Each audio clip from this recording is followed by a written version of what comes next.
시청자 여러분 안녕하십니까. 지금부터 저렇게 안보정론을 시작하겠습니다. 맨 먼저 말씀드리고 싶은 것은요, 이 고려 아연하고요, 미국의 상무부 국방부하고 전략적인 MOU를 맺었습니다. 로 미국의 말이죠, 재련소를 만들겠다는 거예요. 이게 이제 한미 양국이 정말 제대로 된 전략 동맹을 만들겠다, 이런 의미가 되는 거거든요. 그래서 이 외교적으로 또 경제 안보적인 측면에서 굉장한 의미를 갖는 겁니다. 특히 지금 히토리로 갖다가 지금 중국이 전략물자 그러니까로 만들어 가지고 완전히 지 멋대로 무역 체제를 흔드는 이런 상황에 있으니까, 그래서 이런 거에 대응하기 위한 한미 간의 전략 동맹이다, 이렇게 보여져요. 그래서 이것이 현실화되고 있다라고 하는 아주 굉장히 중요한 사안의 진전이 아닌가. 자, 그래서 우리가 조선업 분야에서는 이제 마스가 사업을 하잖아요. 그래서 이제 요 히토리오 핵심 광물에 관해서는 고려 아연이 미국에 재련소를 짓는 걸로 제2의 지금 전략 동맹을 맺는다, 이렇게 의미를 부여할 수 있어요. 그래서 요 관련 내용을 자세히 말씀드리도록 하겠고, 그다음에 말이죠, 이제 총리실이 또 사고를 치네요. 총리실에서 말이죠, 사회대개혁, 이름이 거창해요. 사회대개혁위원회를 만드는데, 사회대개혁 위원회를 만드는데 문제는 뭐냐? 이제 우위원장이 있을 거 아니에요? 위원장은 전문 시위권인 박성훈이를 갖다가 앉혔습니다. 야, 더군다나 박성훈이는 한미동맹 이거 깨자는 사람이고 국법을 없애자는 사람이에요. 이런 인간을 갖다가 개혁위원회 위원장? 야, 이거 아니되 봅니다. 절대로. 자, 그래서 요게 이제 문제가 되고 있고, 또 하나 문제가 되고 있는 거, 지금 미국과의 외교안보 정책의 조율 문제를 두고 지금 자주파와 동맹파가 드디어 충돌하게 생겼어요. 충돌을 하고 있어요. 뭐냐? 요 미국하고 정책 조율을 하는데 통일부는 거기 끼지 않겠다. 그건 외교 현안이잖아. 이게 외교부 너희들끼리 잘해. 우리는 우리끼리 다시 미국하고 별도로 할 거야. 미국에서 볼 때 웃기는 거죠. 지금 외교안보 정책의 중요한 한 축이 뭡니까? 군사안보적인 측면도 물론 있지만 군사안보적인 측면을 할 때 북한 문제를 뺄 수 있어요? 뺄 수 없어요? 뺄 수 없잖아요. 이거는 지나가던 어린애도 뜯으면 비웃을 일이다, 이렇게 생각이 드네요. 자, 그리고요, 지금 이제 조금 가벼운 얘기로 유재석, 워낙 유명한 사람이잖아요. 유명한 앵커. 자, 그래서 유재석 지금 이제 앵커가 최근에 이제 유튜브 채널인 뜬뜬의 웹 예능 핑계고, 여기에 출연해서 이제 이 방송인 지석진 씨하고 이동희 집을 방문해요. 거기서 다양한 얘기를 나오는데, 인생을 어떻게 사느냐, 돈은 어떻게 끌어모으느냐, 이런 얘기를 합니다. 그래서 이 내용을 가볍게 말씀을 좀 드리도록 하겠습니다. 시청자 여러분, 천옥회 안보정론 구독, 좋아요 꼭 좀 부탁을 드릴게요.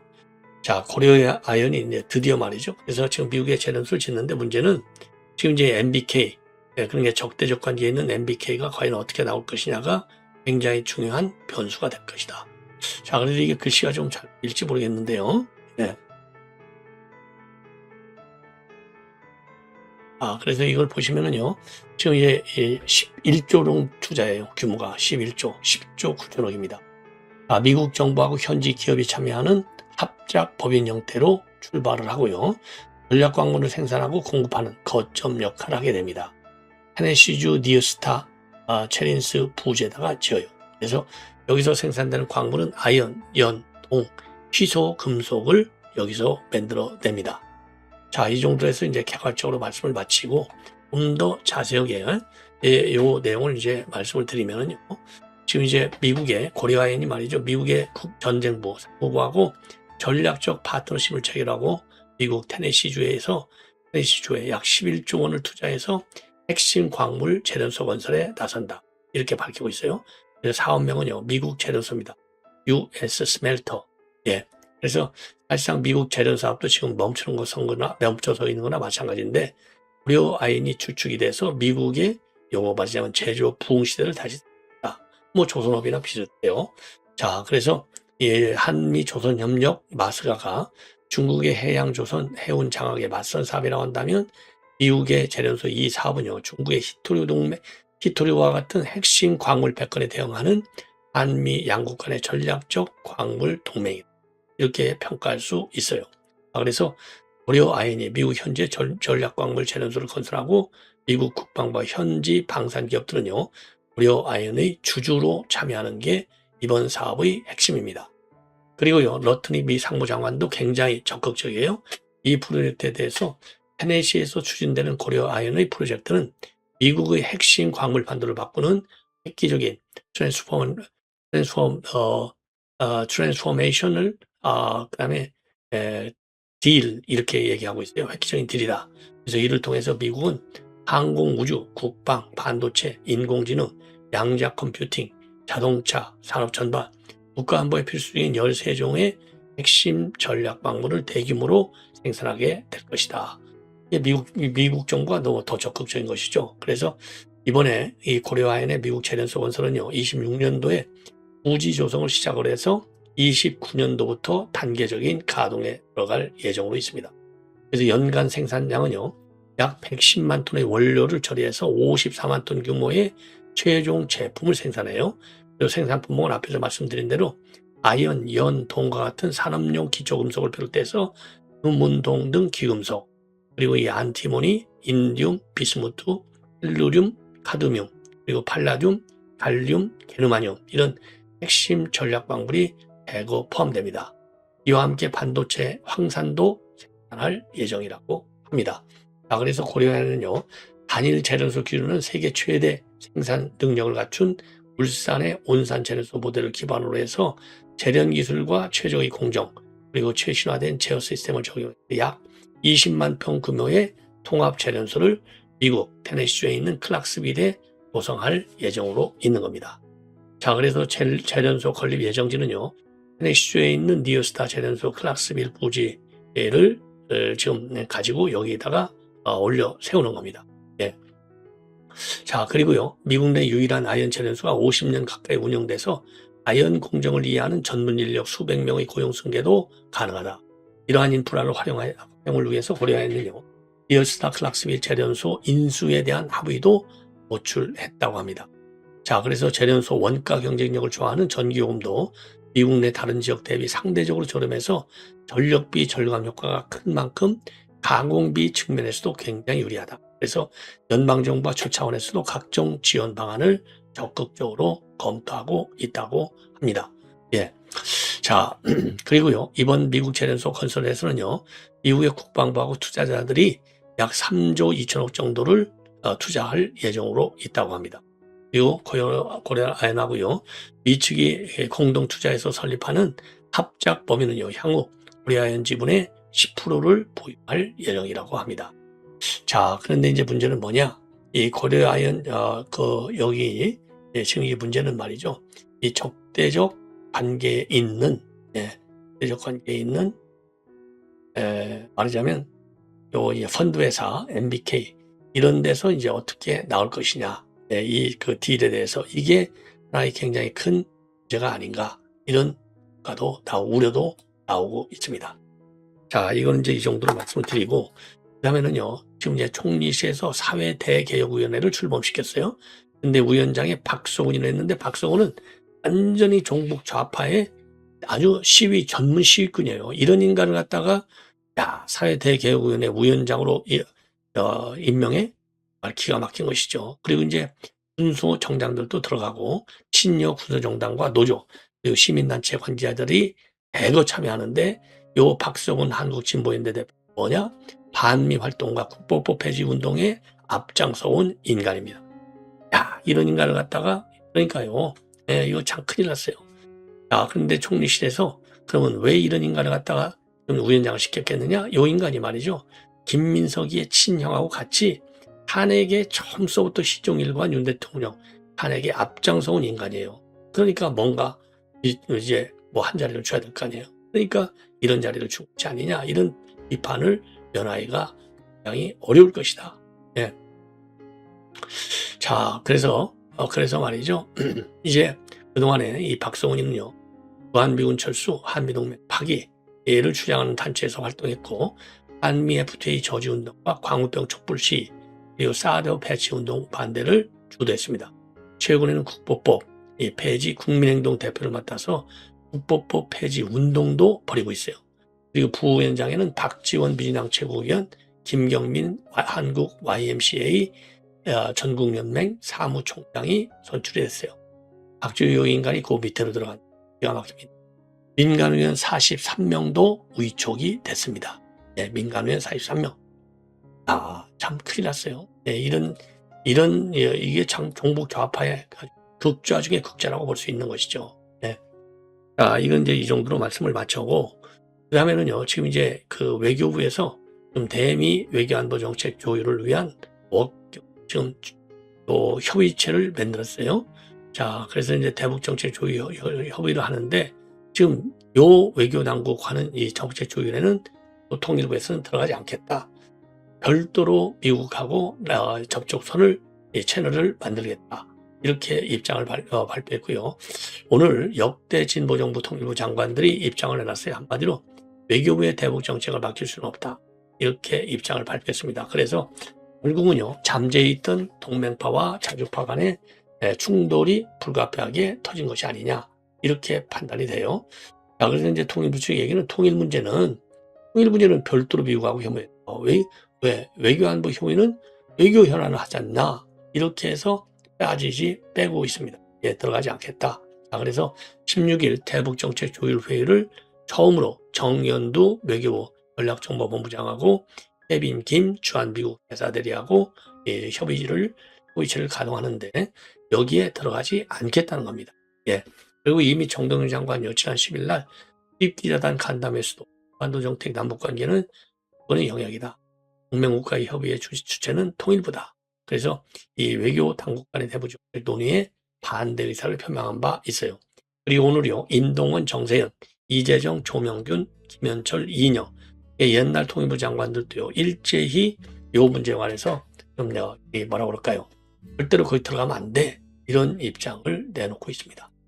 자, 그런데 이제 이렇게 하는데도 불구하고 지금 용산에서는요, 외교부와 통일부 간의 갈등이라고 볼 필요는 없어. 이런 입장을 내놓고 있어요. 자, 참 큰일 났다. 이런 말씀을 안 드릴 수가 없네요. 이런 말씀을 수가 없어요. 자, 그다음에요, 이 전재수가 드디어 이제 또 한마디 말을 했어요. 전재수. 그러니까 이제 전재수가 말이죠. 지금 이제 이 한학자 통일교 총재의 자서전, 이거를 들고 사진을 찍었어요. 한학자 사진을 찍었는데, 이거가 논란을 야기하고 있는 겁니다. 여기에 대해서 내가 정치인인데 이거 사진 못 찍냐, 이렇게 얘기를 하고, 여전히 금품 수수 단 하나도 없었다, 이렇게 또 한 번 강조를 하고 있어요. 자, 그래서 과거에 전재수가 말이죠, 한학자 통일교 총재 자서를 들고 찍은 사진이 공개돼가지고 논란이 야기되고 있는데, 선거 때 함께 사진 찍자는데 어떻게 마다할 수가 있느냐, 이런 입장을 내놓고 있습니다. 물론 충분히 상정이 가능하지만, 문제는 바로 뭐냐, 그냥 그야말로 정치 주변에서 사진 한번 찍죠 하는데 찍기 안 찍기 어렵다. 맞아요. 근데 문제는 뭐냐, 돈을 받았기 때문에 문제는 거예요. 물론 여전히 절대로 돈 받은 건 없다라고 지금 강조를 하고 있기는 해요. 그럼에도 불구하고 이 전재수에 전혀 받지 않았다는 말을 과연 국민이 어느 정도나 이거를 믿을 수 있겠냐, 이겁니다. 어느 정도나. 이게 이제 문제. 그래서 좀 일파만파로 지금 걷고 있는 상황이 아니냐, 이 문제가. 이렇게 생각해요. 자, 그래서 전재수 이런저런 핑계, 말도 잘해요. 핑계 도망가기도 잘도 도망가요. 그런데 나오는 의혹 족족이 지금 이 전재수는 도망가고 있어요. 이게 오히려 국민들의 불을 띄우는 것이 아니냐, 이런 우려가 드는 대목. 그래서 요거예요. 책자. 이게 전재수잖아요. 이게. 요 책을 들고 읽는 거예요. 그러니 의혹이 안 생길 수가 없는 것이죠. 그래서 전재수가 말이죠, 여기에 대해서 선거 때 함께 사진 찍자는데 어떻게 마다할 수 있겠나. 그리고 단연코 분명히 불법적인 금품 수수 등의 일은 추호도 없었음을 말씀드립니다. 내가 참석했다는 의혹이 제기된 2018년도 5월 27일 600명이 모였다는 통일부 행사는 날 제 지역구에 모성당 60주년 미사와 기념식까지 참석했다. 그리고 2018년도 9월 9일 통일부 행사는 날은 제 고향 의령에서 벌조를 하고 있었다. 이렇게 족족 부인을 하고 있습니다. 그리고 21대 총선 앞둔 2020년도 3월 한 단체 관계자들하고 한학자 홍제의 자서전을 들고 찍은 사진, 요거에 대해서는요, 저는 제 지역구 부산 북구에서 79세까지는 형님 누님, 80세부터는 큰형님 군누님이라고 한다. 선거 때 형님 누님들께서 선거 사무실에 오셔서 힘내라 응원한다면서 제 책 한 권 들고 와서 함께 사진 찍자는데 어떻게 받을 수 있겠나. 예. 아니, 부분적으로 틀린 말은 물론 아니에요. 근데 왜 돈을 받아 먹어가지고 돈 받을 때 처음에는 좀 머뭇머했는데 이거 복돈이야. 그러니까 받아갔다는 거 아니에요. 예. 그러면서 선거 때가 아니라도 동네 형님, 누님들께서 시간 되면 동행사에 와서 축사라도 하라 하시면 다 갈 수는 없어도 가끔은 얼굴도 뵙고 인사도 드리고 나도 한 말씀 드린다. 우리 북구의 형님, 누님들이 교회를 다니든 성당을 다니든 절을 다니든 제게는 소중한 형님이자 누님이고 너무나 소중한 이웃이다. 이렇게 얘기를 하고 말은 잘해요. 엄마만큼 말은 잘해요. 자, 이 정도로 하고, 그리고 이제 유재석, 아주 인기 MC, 유재석 씨의 이제 한 말입니다. 자, 모두에 말씀드린 유튜브 채널을 튼튼해 웹 예능 핑계고에는요, 유재석 지금 앵커가 방송인 지석진과 함께 해서 이동희 집을 찾아가서 많은 얘기를 해요. 요 얘기가 지금 인기리에 지금 언론에 회자가 되고 있습니다. 언론에 회자가 되고 있어요. 자, 그래서 그 내용을 말씀을 드리면 우선요, 삶을 대하는 태도와 책임감 그리고 꾸준함의 의미에 대해서 솔직한 생각을 털어놓고 있다. 이런 평가를 받는데 평가를 받아요. 그래서 정상의 자리에 오른 뒤에도 스스로를 다잡아하는 이유를 담담하게 풀어냈고 그것이 많은 시청자들의 공감을 받았다고 합니다. 자, 그래서 탑에 오는 사람들의 공통점은 겸손이다. 이렇게 지금 지석진 방송이 얘기를 해요. 자, 그러면서 달라진다고 나쁜 게 아니다. 만나는 사람들이 달라지고 환경이 바뀌면서 달라질 수밖에 없다. 그런데 제 속에는 거들먹거릴 만한 데가 거들먹거릴 만한데 안 거들먹거린다. 이렇게 방송인 지석진이가 얘기를 합니다.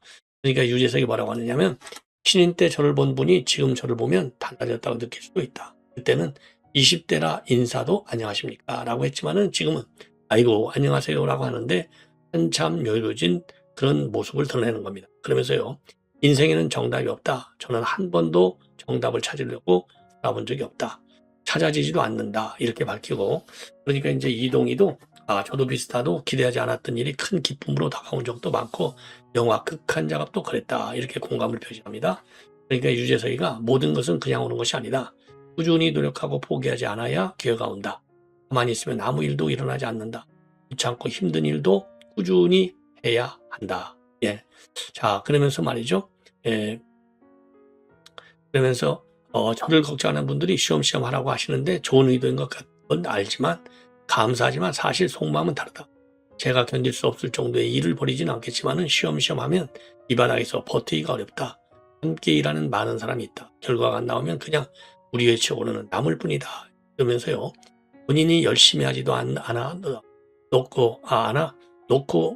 지금 안 해놓고 결과가 안 따른다고 서운해하고 섭섭해하고 남탓만 하는 것만큼 어리석은 일.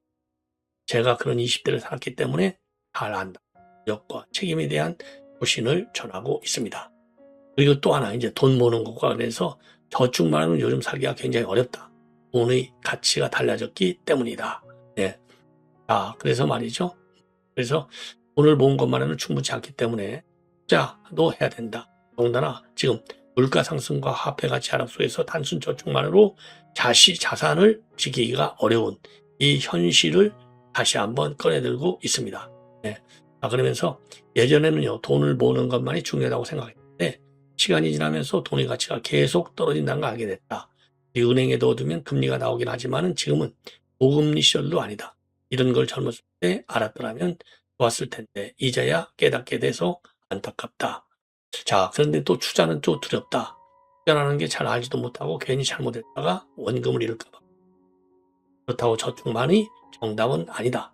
분명히 모아둔 돈인데도 이게 전부야? 라는 생각이 들 수 있고 물가가 오르다 보니 예전에는 살 수 있었던 똑같은 상품도 이제는 그 돈으로 살 수 없게 된다. 그래서 자산 관리에 대한 인식 전환이 필요한 점을 역설하고 있습니다.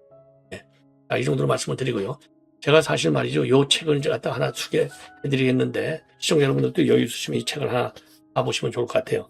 젊은 시각 여러분들 잘 아시죠? 예, 젊은 시각 송규호 대표가 고지법 사태 관련해서 이제 구속된 상태로 한 6개월 있다가 나왔어요. 요즘 방송도 굉장히 열심히 하는데, 그래서 구속된 상태에서 쓴 책이 이렇게 나왔습니다. 1월의 봄, 홍규호 지금 해서 나왔어요.